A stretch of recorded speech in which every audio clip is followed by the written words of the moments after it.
بسم الله الرحمن الرحيم. الحمد لله والصلاة والسلام على خير خلق الله وعلى آله وأصحابه أجمعين ومن تبعهم بإحسان إلى يوم الدين. Hürmetli din kardeşlerimiz, biz sizin bilen İmam Nevevi'nin 40 hadis kitabından hadisler okunu devam etemiz. Bugün biz İmam Nevevi'nin hadis jiyintığından 28. hadisini okuruz. Hadis bulay yanğırı. Gan Ebi Nacih غربد ابن السرية رضي الله عنه قال: وغزنا رسول الله صلى الله عليه وسلم موغزة وجلت منها القلوب وزرفت منها الغيون، فقلنا يا رسول الله كأنها موغزة مؤدع فأوصينا.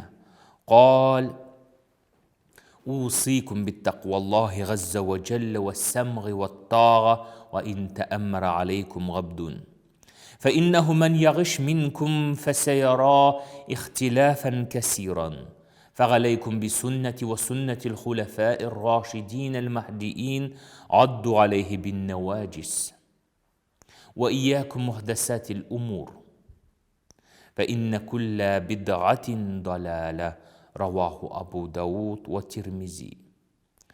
Bu hadis Abu Nacih Girbad ibn Sariye radıyallahu anh'dan getirile.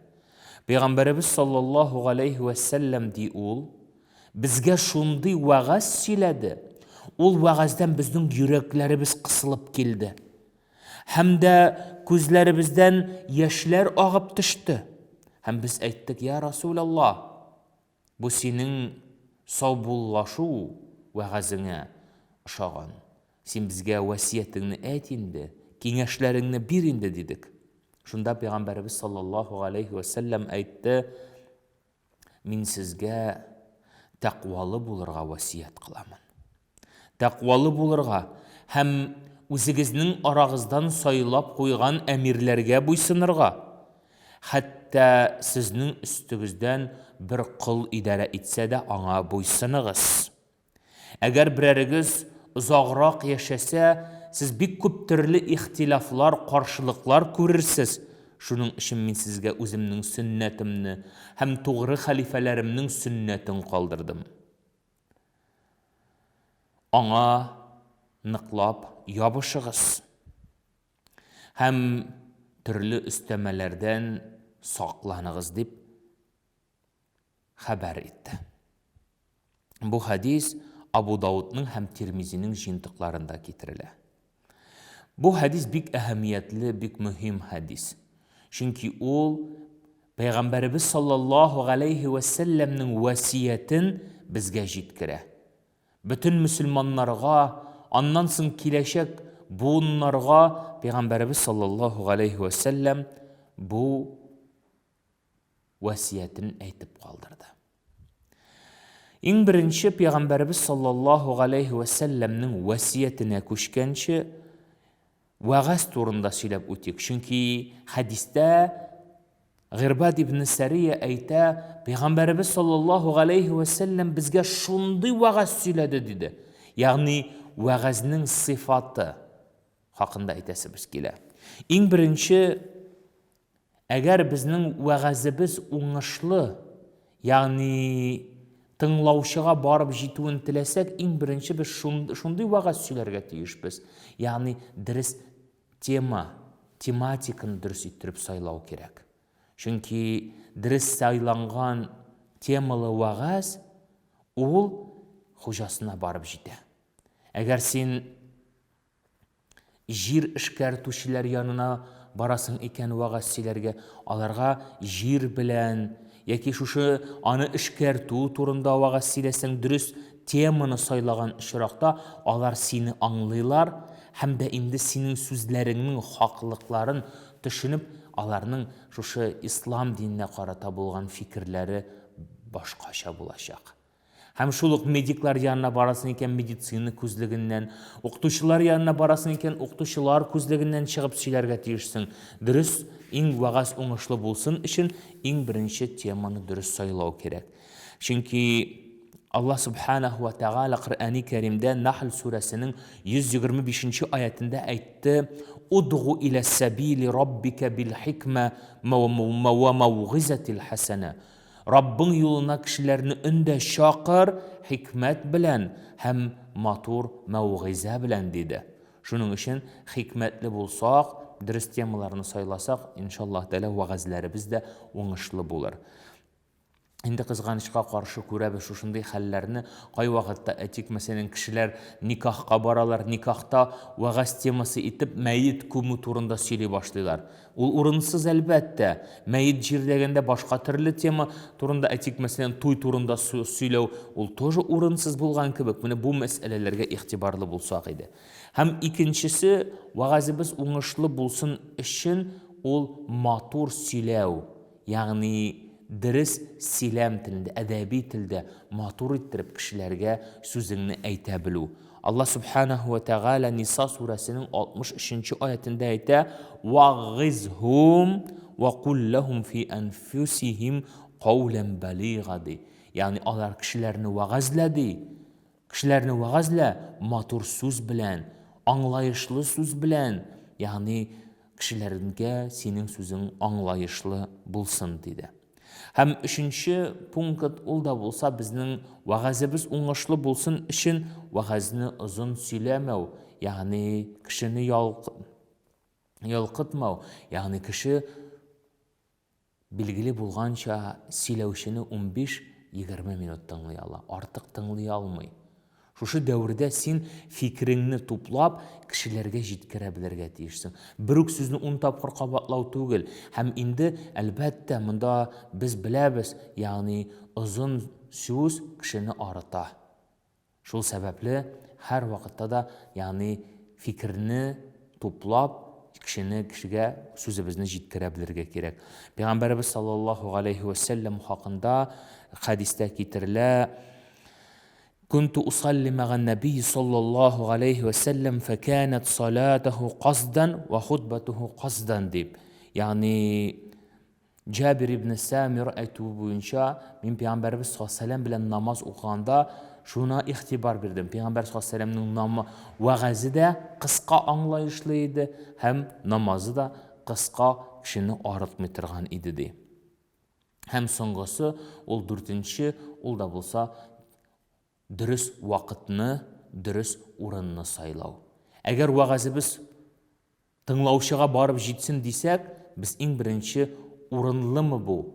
Кайда айтыла ул? Кеше эшкә ашыкканда аны урамда туктатып, туктайлы улым, мин сиңа киңәш әйтәм, насихат әйтәм дип әйтсәң дә ул сине тыңламый. Ягъни урыны дөрес булу, вакыты дөрес булу. Шушы вакытта безнең вагазыбыз уңышлы була. Һәм икенче момент ул да булса вагаз сөйләүче кеше. Пәйгамбәрбез саллаллаһу алейхи ва саллям кешеләргә шушындай иттереп сөйли иде. Аның сүзләре йөрәгеннән чыкты. Кешеләр аны ихтибар белән гаҗайып итеп тыңлап торалар иде. Һәм шул сәбәпле Пәйгамбәрбез саллаллаһу алейхи ва саллямны ишетүче күп булды. Һәм менә монда нәтиҗә чыгарып әйтәбез, вагаз сөйләүче иң беренче үзенең сүзенә ышанырга тиеш. Үзең ышанмаган әйберне кешегә сөйли алмыйсың һәм кешедән аны ышануны таләп итә алмыйсың, чөнки син үзең ышанмыйсың. Икенчесе ул да булса киңәш, насихат, шушы вагаз йөрәктән чыгарга тиеш. Һәм өченчесе ул да булса синең сүзләрең эшеңә туры килергә тиеш. Әгәр син кешегә бер әйберне сөйлисең икән һәм шул ук вакытта ул синең сүзең эшеңә туры килмәй икән, ул файдасыз булачак. Ничек иттереп Аллаһ Субханаһу ва Тәгалә әйтте: "Я айюхаллазина аману лима тaqулuna ма ла тафқалун." Эй иман китергән бәндәләр, ни өчен сез бер әйбер турында сөйлисез, әмма дә ләкин үзегез сөйләгәнегезгә ышанмыйсыз. Ягъни сөйләгәнегез белән гамәл кылмыйсыз. Саф сүрәсендә 2-3 аятларда хәбәр ителә. Хәзер инде хадиснең тематикасына күшик. Пейгамбәрбез саллаллаху алейхи ва сәлләмгә шушындый вагаз сөйләгәннән соң сахабалар әйттеләр: "Я Расулуллах, безгә киңәш бир, насихат бир, васиятеңне әйт" дигәчтен, Пейгамбәрбез саллаллаху алейхи ва сәлләм монда түбәндәге васиятләрен әйтте. Иң беренче ул да булса усикум биттақваллах. Иң беренче Пейгамбәрбез саллаллаху алейхи ва сәлләм тақвалы булырга чакырды. Тақвалык ягъни эшкерсез ихлас булырга. Чөнки бүтән пәйгамбәрләр дә үзләренең сахабаларыннан, үзләренә иярүчеләргә тақвалы булырга васият кылдылар. Һәр җомга сайын имам минбәргә менеп басканнан соң усикум биттақваллах ди. Мин сезгә тақвалы булырга. Һәм тақвалык бүтән бер алдыннан булырга тиеш. Ягъни синең һәр эш алдыннан эшкерсезлек, ихласлык булырга тиеш. Аллаһ субханаһу ва тааля әйтә: "Валакад вассайна аллазина утул китаба мин qablikum ва iyyakum ан иттақуллах." Аллаһ тааля әйтә: "Дөрестлектә без васият кылдык ди. Сездән алдан килгән китап әһелләренә һәм сезгә дә тақвалы булырга." Ниса сурәсе 131 аят. Ягъни бу тақвалык кешене бизи, кешене ихласлыгын күрсәтә, эшкерсезлеген күрсәтә. Димәк, син иң беренче Аллаһ Тәгаләнең ризалыгын өмет итәсең дигән сүз. Икенче насихаты, икенче киңәше ул да булса, ягъни буйсыну, вассамгы ваттага. Буйсыну, ишеттек һәм буйсындык дип. Ягъни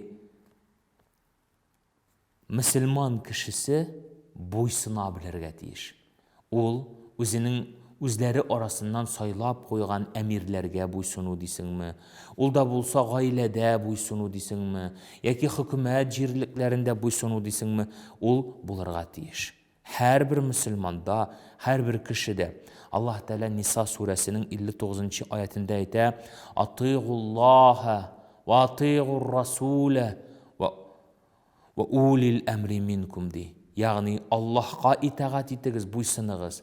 Аның расулына итагать итегез ди. Һәм арагыздан сайлап куйган әмирләргә буйсыныгыз диде. Һәм хадистә дәвам иттереп әйтә: "Хәтта ва ин тәәммәра галайкум габдун", хәтта сезнең өстән кол кеше, ягъни шушындый түбән дәрәҗәдәге кеше сайлап куенды икән әмир иттереп, ягъни аңа да буйсыныгыз ди. Чөнки ул сайлап куйган. Әгәр дә инде шушындый буйсыны булмады икән, ул хауска дип әйтәбез инде. Ягъни тигезсезлеккә һәм нинди дә булса аяныч хәлләргә китерә. Шулай ук Пәйгамбәрбез саллаллаху алейхи ва сәлләмнең 3нче васияте ул да булса нәрсәди? Пәйгамбәрбез саллаллаху алейхи ва сәлләм әйтә: "Фагалейкум би суннати ва суннатил хулафаир рашидин". Әгәр сез озаграк яшәсәгез, миннән соң сез төрле фитнәләрнең барлыкка килүен, төрле мәшәкатьләрнең барлыкка килүен күрсәтсез, шуның өчен мин сезгә үземнең сөннәтемне һәм тугры хәлифәләремнең сөннәтен калдырдым. Ягъни буларга ныклап ябышыгыз. Урт тешләрегез белән ябышыгыз ди. Ныклап ябышыгыз ди. Менә монда Пәйгамбәрбез саллаллаху алейхи ва сәлләмнең сөннәте мәгълүм, ләкин тугры хәлифәләрнең дә сөннәте бар микән ни дип сорау куючылар бар. Ягъни Пәйгамбәрбез саллаллаху алейхи ва сәлләмнән соң 30 ел тугры хәлифәләр идарә иттеләр. Алар Пәйгамбәрбез саллаллаху алейхи ва сәлләмнең эшен дәвам иттерделәр. Менә шушында тугры хәлифәләр кайбер мәсьәләләргә үзләреннән тәкъдимнәрен керттеләр. Әйтик, Коръән Кәримне бер мусхафка туплау. Ул безнең Усман радиллаһу анһу тарафыннан башкарылды. Җомга намазында 2нче азан, ягъни 1нче азан хәбәр итә кешеләргә җомга вакыты керүен, 2нче азан хәбәр итә харам вакыт керүен. Менә шушылай итеп бар шундый эшләр, ягъни тугры хәлифәләр заманында ислам диненә кергән. Һәм алар сөннәт булып тора, алар дингә зыян китерми, Коръәнгә, сөннәткә каршы килми, алар кабул ителә һәм без алар белән гамәл кылабыз. Димәк, Пәйғамбәрбез саллаллаху алейхи ва сәлләмнең өченче васияте ул да булса, пәйғамбәрбез сөннәтенә һәм тугры хәлифәләренә сөннәтенә тотыну, аларга ныклап ябышу булды. Һәм соңыннан пәйғамбәрбез саллаллаху алейхи ва сәлләм сүзен тәмамлый, нәрсә дип тәмамлый? Пәйғамбәрбез саллаллаху алейхи ва сәлләм әйтә: فعليكم بسنتي وسنة الخلفاء الراشدين غضوا عليه بالنواجذ وإياكم محدثات الأمور. Yani saqlanıгыз бидгат эшләрдән. Без бу хакта 5нче хадистә сөйләгән идек бидгат хакында. Бидгат ягъни диндә асылы, нигезе булмаган, Коръәнгә, сөннәткә, иҗмакка каршы килә торган әйберне без бидгат дип атадык. Ягъни ислам динен камил дин, ул өстәмәләргә һәм дә киметүләргә мохтаҗ түгел. Шуның өчен ягъни динне шушы өстәмәләрдән саклагыз дип Пәйгамбәрбез саллаллаху алейхи ва сәлләм безне кисәтте. Шулай итеп, Пәйгамбәрбез саллаллаху алейхи ва сәлләм шушы васияте белән сахабаларына түгел, безләргә дә мөрәҗәгать итте. Пәйгамбәрбез саллаллаху алейхи ва сәлләмнең васиятенә колак салсак иде. Һәм Пәйгамбәрбез саллаллаху алейхи ва сәлләм кушканча динне тотып, ислам динен күтәрүчеләрдән булсак иде. Ва алейкумуссалам ва рахматуллаһи ва баракатуху.